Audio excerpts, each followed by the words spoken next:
مسلمانوں، اللہ کی نافرمانی کرنے کی کیسی کیسی سزائیں ملتی ہیں دیکھ لو۔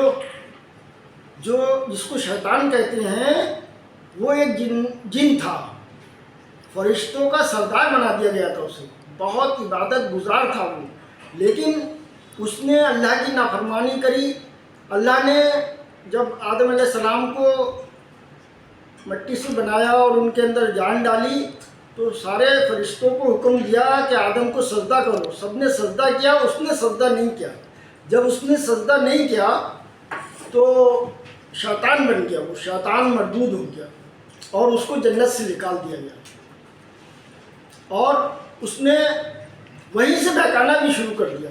آدم علیہ السلام کو منع کیا تھا اس درخت کے پاس مت جانا، ان کو بہکایا، اور ان کی جو ہماری اماں حوا تھیں انہیں بہکایا، اور وہ بہکنے میں آ گئے اور انہوں نے درخت کا پھل کھا لیا، جس کی وجہ سے انہیں بھی جنت سے نکال کے دنیا میں بھیج دیا گیا۔ یہ سزا نافرمانی کی، اللہ کا حکم نہ ماننے کی ہوتی ہیں سزائیں۔ جب وہ دنیا میں آ گئے، دنیا میں جب ان کے قدم آئے تو سری لنکا میں ایک پہاڑی ہے، اس پہ قدم ان کے اترے اور اس پہ ان کے قدم بھی بنے ہوئے ہیں، اور اماں حوا جدہ میں اتری، جدہ پہنچی ہوئی۔ دنیا میں آ کے بہت ہی روئے، 300 سال روتے رہے، اللہ سے معافی مانگتے رہے، اور اکیلا پن محسوس کر رہے تھے، انہیں ڈھونڈ رہے تھے اماں حوا کو۔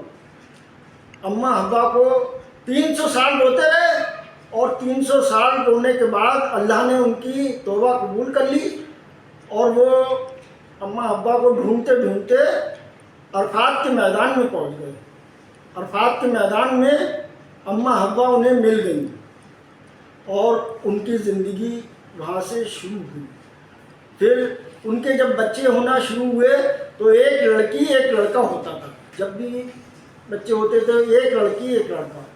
تو جو ساتھ میں ہوتے تھے بچے جڑواں، ان کی دونوں کی شادی نہیں ہوتی تھی، جو بعد میں ہوتے تھے ان کی ادلا بدلی شادی ہوتی تھی۔ ایسے ہی 2 بیٹے ان کے جو تھے، حابیل اور قابل۔ قابل کے ساتھ میں جو جڑواں لڑکی ہوئی تھی وہ لڑکی بہت خوبصورت تھی، تو قابل اسی لڑکی سے شادی کرنا چاہتا تھا، لیکن اس کا حکم نہیں تھا۔ اب حابیل کی شادی ہونا تھی اس لڑکی سے، تو وہ قابل جو تھا وہ بہت غصے کا تیز تھا۔ اس نے یہ جھاڑ ہو رہا تھا دونوں کا، تو آدم علیہ السلام نے دونوں سے یہ کہا کہ دونوں جنے قربانی پیش کرو پہلے۔ تو دونوں نے قربانی پیش کی، تو حابیل کی قربانی اللہ کو منظور ہو گئی اور قابل کی نہیں ہوئی۔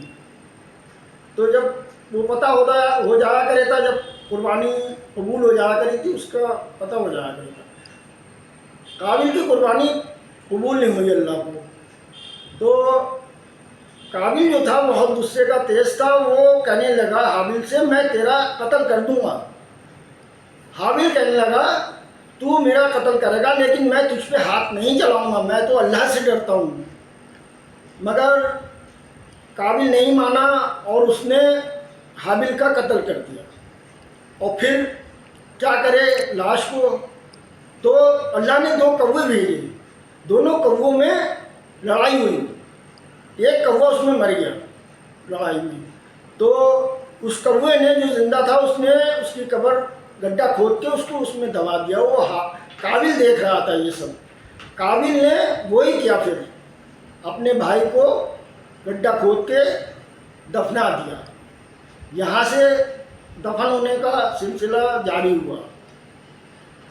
اس کے بعد قابل اس لڑکی کو لے کے دور چلا گیا، اور ان کے بیٹے آدم علیہ السلام کے ایک سیس علیہ السلام تھے جو نبی بنے، اور اس کے بعد آدم علیہ السلام دنیا سے رخصت ہو گئے، اور ان کے رخصت ہونے کے بعد 1 سال کے بعد اماں حوا بھی دنیا سے رخصت ہوئی، انتقال فرما۔